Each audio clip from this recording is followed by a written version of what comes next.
В Алданском районе в клубе «Аист» прошел праздничный концерт, посвященный прошедшему Дню матери.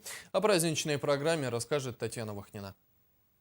Весьма необычный концерт состоялся в клубе «Аист». Ряды зрителей заполнили мамы. Многодетные, молодые, активные и творческие, уже ставшие бабушками и те, у которых это счастливое время впереди. Жительницы города Алдан и поселка Нижний Куранах собрались в клубе, чтобы поздравить друг друга с самым светлым и добрым женским праздником, с приближающимся Днем матери. Виновницы торжества – члены общественной национальной организации «Саха-Улых». Главными ведущими праздника стали студенты Алданского медицинского колледжа. Они также являются членами общины.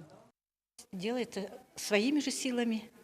У нас в общественной организации, в диаспоре нашей, есть очень интересные люди, которые очень хорошо поют, сочиняют свои стихи, пишут о своей родине, что ли, как правильно сказать, о том месте, где они живут, потому что они очень преданы своему делу. Звенят задушевные песни о маме, кружатся танцы и не иссякают теплые слова. Поздравления сменяет торжественная церемония награждения и вручения подарков. Каждая мама совершает подвиг, достойный почета и уважения. Чуть растроганно принимая поздравления, зрительницы активно включались в концертную программу, исполняя собственные творческие номера. Человечество в неоплатном долгу перед матерью. Это бесценный дар, который подарил нам в жизни мама.